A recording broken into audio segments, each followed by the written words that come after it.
Remember the Rimac Nevera, the 1800 horsepower pure electric Croatian hypercar that does very bad things to physics?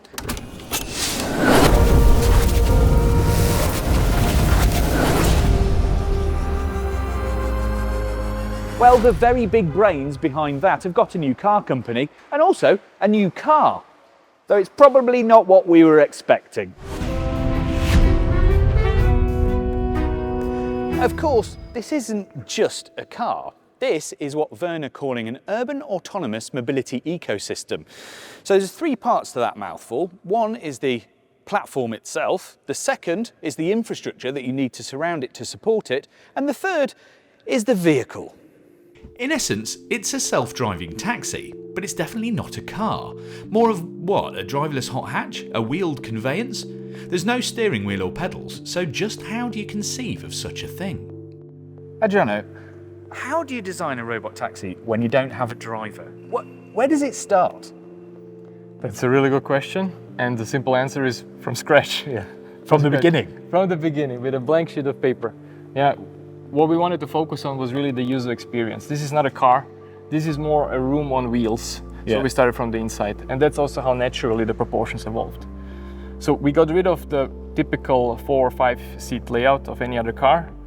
We cut it just to 2 because 9 out of 10 rides is just maximum 2 people. So if I've got a family, I just order 2 of them? Or 3, depends on the family size. Yeah. From the outside, we of course wanted to integrate all the sensors that are required for a safe and redundant So that's system. how it sees its environment, that's the sensors? Yes, it's the sensors. There is, you see like there on top, there is a long range LiDAR that scans your environment way like up to half a kilometer in front of you. Yeah. And then there is also the short range LiDARs scattered around the whole car. There is 6 of them in total. And then there is of course cameras that reconfirm that all the signals are matching. But why make it look like a car? Like if it hasn't got a driver and there's no steering wheel, no pedals, why make it look like a really, because that looks like a really cool car to me. Okay, thank you very much. It doesn't look like, what did you say before? It doesn't look like a toaster. It does. So toaster is a no-no word for us, you know, and we definitely wanted to avoid it to look like a toaster. Why we actually wanted to make it still resembling a car so that people are not scared of it, you know, people still need to associate with it. This is a completely new technology, a completely new way how you will drive or how you will ride around your city and explore your city. So you cannot do it, you cannot overdo it also with the design. So it still needs to be relatable and acceptable. What emotion do you think it should conjure? So the first emotion that should come to your mind when you see it is, I want to try it out. Yeah. Yeah. It should welcome you. It should invite you to try it out. But what we intended with the design itself was that it looks like a mix between a space shuttle landing on something that is, you know, like a sports car from the 70s. Okay. And that mix is the right mix for us, that people will still appreciate it and try it out. All right, let's have a look at the back. I think this still looks like a car. So, oh, look, are they that's more LiDAR then? These are the short range LiDARs, yes. There is, again, 6 in total of them, and they're neatly integrated and they don't sacrifice practicality. If I go here, for example, and open up the trunk, that's a decent sized boot. It's a big trunk, but you see like the sensors are positioned well so that you don't really can break them or disturb them while you load your stuff inside there. Yeah, so you're not going to smash them with a suitcase. And also, there's loads of space. So what's this? It's an electric car, and I'm guessing the battery is in the floor, and it's a separate chassis? Yes, so there is a leather frame, and the battery is integrated in a leather frame. Okay. And the canopy sits on top, yes, and then it's triple isolated. That's why there is this concept of the leather frame and the top hat being suspended by the bushings. Yeah. So that we can for sure have the best possible NVH inside the interior, like a Rolls-Royce or an S-Class, but without fancy complex technology like an air suspension. Yeah. Because this car is supposed to drive many miles per year, and we want to keep, of course, maintenance costs as low as possible. Because essentially this car could run 24/7. This car would only need to go back to the mothership for a quick charge, and then it could continue a clean running. or a bit of a zhuzh. Yes. Right, let's have a look inside. How do we shut this? Just press that. Very convenient. Well, this is the trunk is the only traditional thing we kept from a car. So okay, my Verne has arrived. How has it got here? So we've called it up on the app, have we? Yes, yes. So that's the most crucial thing, you know. Your ride or your experience starts with the app. So you need to download it, you need to register, and then you hail it via the app. So it's just like any other kind of ride-hailing service. That's the initial bit. In the initial bit, yes. So you still type in your destination where you want to go, but the special thing is that this car and our service is always pre-configured. It knows your profile, and you can set up on the cell phone already what kind of temperature you want inside, what kind of lighting you want, what kind of music you want already to be played inside. Yeah. So it's always pre-configured and it's always yours. So it feels like your car. Yes, it does. Now, what's this I heard about? It could have the appropriate smell. Yes, you can also dial in a smell. Yes. Really? Yes. So there is mango, there is pine. Also, when it starts to know you, it will also come automatically like that pre-configured. Like a guest profile. Yes. So it will sort of feel like your Verne, your version of a Verne always shows up when it picks you up. Yes, exactly. Even if I like death metal. Even if you like death metal, we will accept you. So what do we do to get in it then? You hail it with the app, and then it comes, and you have to identify it. Because if you're not the only guy who ordered it, you need to identify someone that it's your vehicle. So first of all, you see here on the B pillar screen, like, is it yours? Because you can read out the number that is matching with your cell phone, and then it greets you. Yeah, if it's yours, it greets you, and it should automatically open because it does. It recognizes. It recognizes your phone. It recognizes also your face. So automatically it opens. When we designed the car, we wanted it to be the most effortless experience you can get. A big part of the experience is how you get in and out of the car. Yeah. Especially me coming from another company doing hypercars, you know, it's always a struggle to get in. So here we really emphasized how also people with difficulties could get in as easy as possible. So we designed these special sliding doors that are also big, but also take care that even when you're in a tight spot, that they still can open. Out. But you get a big door without the swing. You get a big door without the big swing, yes. So let me show how it looks inside. So as I mentioned earlier, you just hop in and you sit inside. There is no need for moving around and so forth. And you're here, you see? Leg room like you could have never imagined. Yeah, huh? basketball player levels. Basketball player levels, also with the headroom, you know, like plenty. But come join me. You see, I've got a bad hip, and that is very. Whoa! It feels massive. That's really weird. I mean, I can stretch my legs out fully. Yeah, you can. Yeah. And but how strange is it? There's completely no driving equipment, is there? There is no driving equipment. It's a fully autonomous car, so there is no need for a steering wheel nor the pedals. And if you don't have pedals and no steering wheel, you also don't need a dashboard. But this feels quite. I hate to use the word sexy. It's quite nice, isn't it? Sexy is a good way to describe it. Yes, we wanted it to be premium and effortless, and of course at the same time safe. Yeah. Yeah. Okay. And you see, like, all these materials inside are very neutral, so that you can set it up to your mood, to your liking, with the ambient lights around here. Okay. So you dial in a color, and then it completely changes the character. So it's supposed to be. This feels like futuristic, and quite calm. It's quite zen in here. It is. But it's got a massive widescreen in front of me. Yeah. What can I use that for then? So you're saying the word car often, but it's actually a room on wheels. Yeah. And we wanted to emulate the feeling that you have in your own living room. So if we start the ride, we need to first close the doors and buckle in. Okay. But let's just buckle in for now. Maybe we can override the system. So we've got some traditional things that you recognize, like a seatbelt. Yes, of course. So safety always first. So you need to buckle in. The doors, of course, need to be closed, and then the median comes to life. This is your only real physical control that you have in the car, and that's where you start the ride. Yeah? So you actually initiate the ride when you're ready to go. You initiate the ride when you're ready to go. Yes. So you saw there on the screen, we buckled in. We simulated that the doors are closed, and we press now the median. Yeah. We hold it down for 3 seconds. And then you can see it's ready. It will go into pre-ride mode, and you will see what the car actually senses around it. So in the middle, you will be able to observe what the car sees and what is going on around you. Here on the side, you have all your basic information. Yeah. And then on the right, you have all the media and all the content that you want to consume. So it's a proper media hub. It's not just a widescreen, it's a proper little It's a office. Yes, you can also use it as an office. So you remote control this big screen here via the touch screen. Yeah. And then after you, this is now the settle in mode and the onboarding. So because we're the first time here. Yeah. But then what I mentioned earlier, here you see what the ride actually What does. the car is doing and how it's mapping its environment. Exactly. So it recognizes cars, pedestrians, animals, and anything that is relevant for a safe ride. And this is especially in the beginning, people will want to monitor this themselves. Yeah. So While they get used to it. While they get used to it. But once you try it and once you get used to it, which takes approximately around a minute and a half, it's that quick.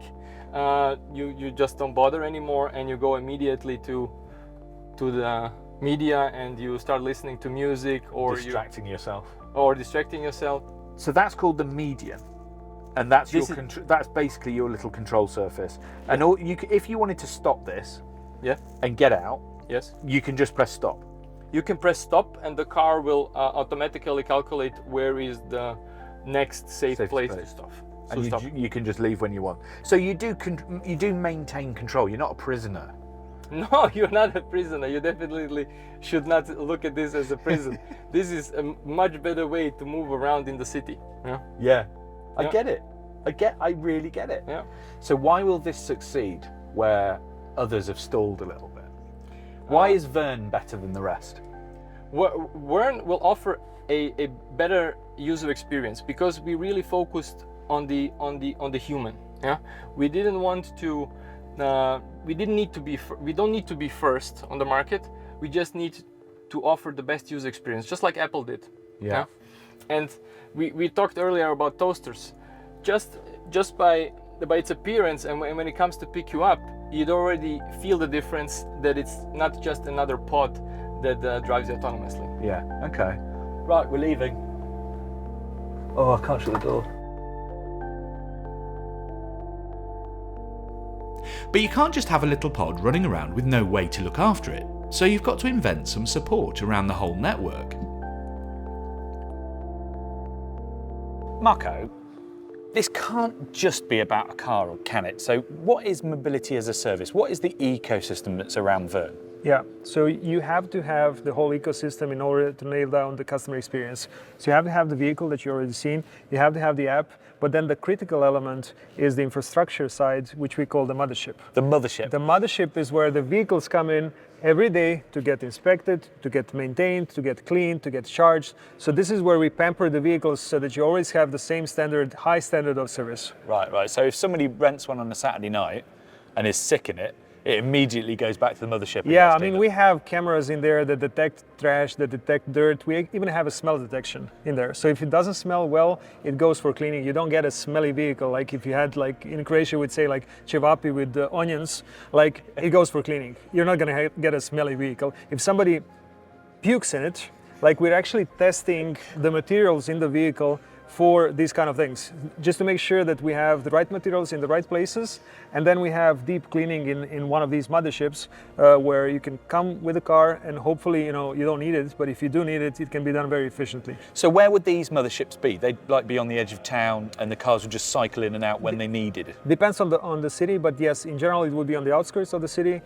We'd have one of these for every 500 vehicles. So at the start, we roll out, we'd need one of these, then eventually we'd go for 2 or 3. In bigger cities, it might go to like 10 or 15 of these motherships. And the cars would come there in the off-peak hours. So you usually have like a rush hour in the morning, in the afternoon.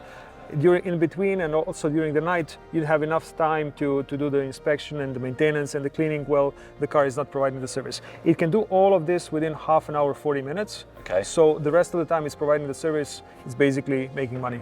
So it's got like a 60 kilowatt hour battery. It has a 60 kilowatt hour battery, but that's not really important for this because it's always going to be charged enough so it takes you to the next destination.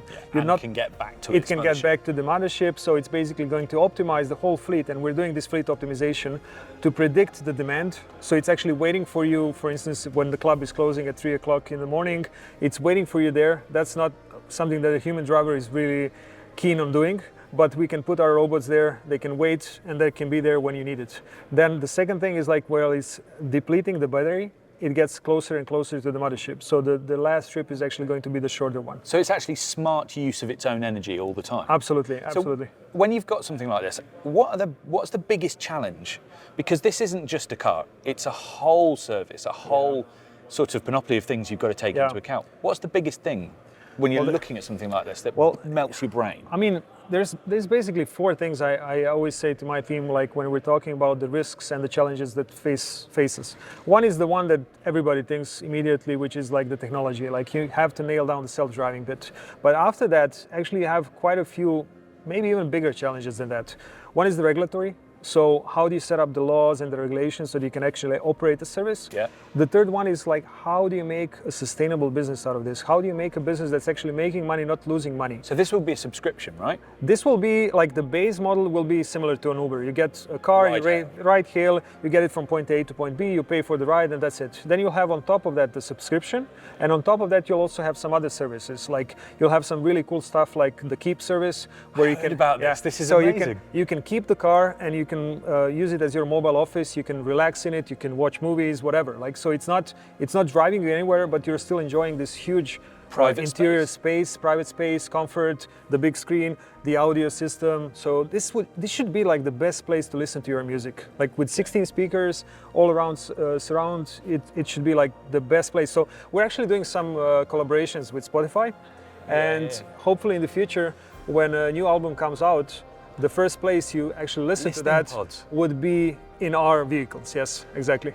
So this has been properly thought about. We've thought about many things, because you can't just have like a ride-hailing service. You have to put stuff on top of that to differentiate it and also make the business more sustainable. We're starting in Zagreb. Zagreb is a 1 million people city, so it's big enough to showcase the service, to test it out, to iron out anything that we need to do. And then we're going to the next cities, which are going to be in the UK, in Germany, and in the Middle East. We already have 11 cities that have signed on for the service, that have said like, we want your service in our city.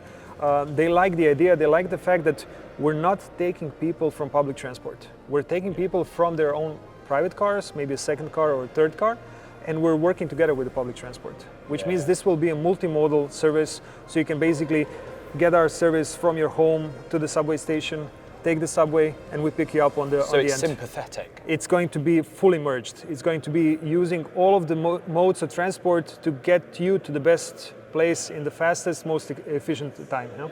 What happens if all of the cars become independent overnight, rise up and kidnap everybody?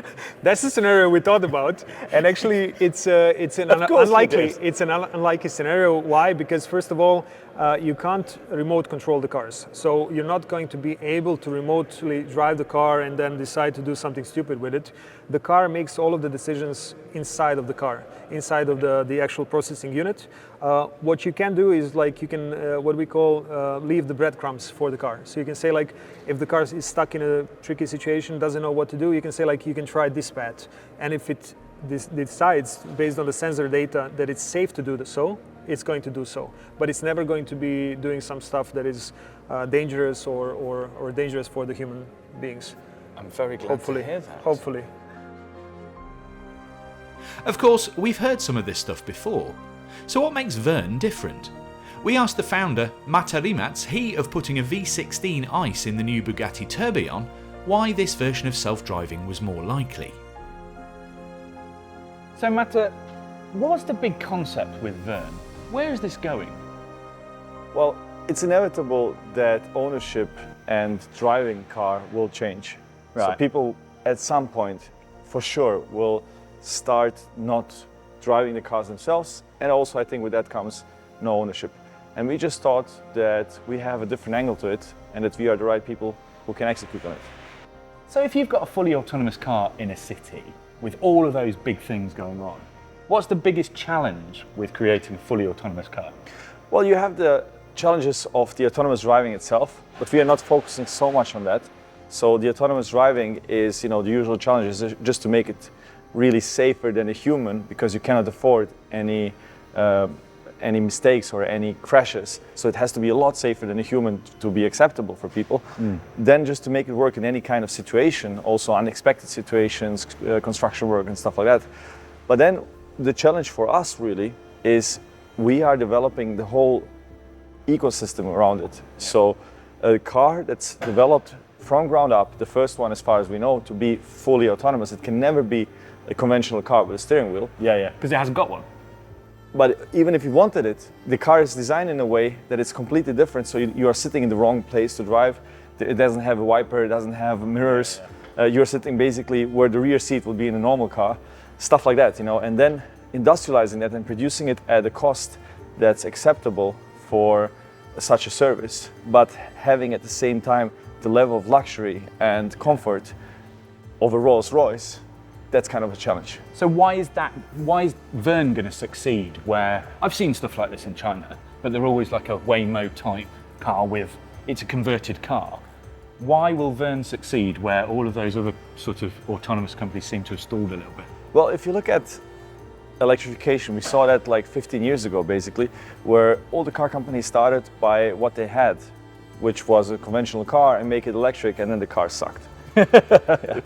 Until Tesla made the Model S, which was the first, let's say, dedicated electric vehicle. And it took other manufacturers years to realize, oh, okay, if we want to make cars that people will actually buy, it has to be developed from scratch. And we see the same today, like with robotaxis. Either people make a toaster, which we like a pod.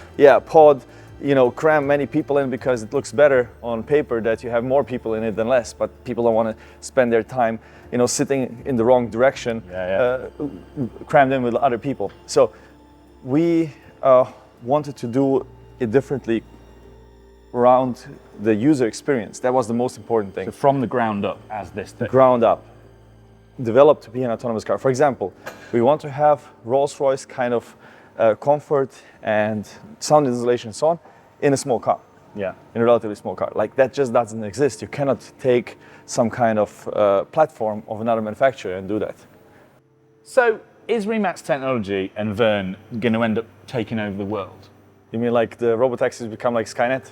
No, I didn't mean that. But yes, maybe if they do decide to kidnap everybody and drive them somewhere else.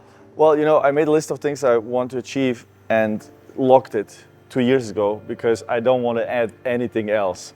That's it. Like, we need to finish everything that we have started and bring it to the road. But when we did the Nevera and now Bugatti and so on, people are always like, yeah, okay, that's beautiful things for aspiration, but when will the normal people have something from you? But this is really something for everyone, and we are kind of democratizing luxury and comfort and safety to everyone. So you don't have to, be a billionaire with a Rolls-Royce and a driver to have a driver who's not sober, distracted, who's distracted. Get a chauffeur, basically. Yeah, and like clean car always, your personal vehicle and so on. So it is something that we give to the broader masses, but let's say that's it for now. I don't want to have another bigger project. It's enough. So Mate, can I have a V16 for one of my project cars? It doesn't have to be, it can be a used one, anything you like. So let me guess, a Miata with a V16. Well, anything small with a massive engine is always good, you know that, right? I think we should put a V16 in everything. E30. An E30 would be perfect. The story completes itself. Yeah. The thing is, Verne is actually born of Rimac, and Rimac isn't just a hypercar builder. It's actually a tech company that's really good at things like batteries, cameras, sensors, all the stuff that you need to make an autonomous car very safe. The Nevera hypercar is actually just a showcase for all its super tech. The Verne actually feels like more of a natural extension for Rimac as a company than any hypercar ever could. And there's a production facility here in Zagreb ready to make these cars to scale.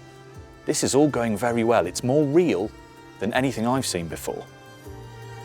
Of course, there are a couple of small things to sort out on the legal side, like who might be liable if one of these things causes an accident, or what happens if they rise up and have a machine revolution, but let's leave that to bigger brains than mine. There'll be a test trial here in Zagreb in 2026 and then other European cities after that once it's stable. After that, Pinky, the world. So will you be hailing a robotaxi anytime soon, or is it still a little bit too weird? Let me know in the comments.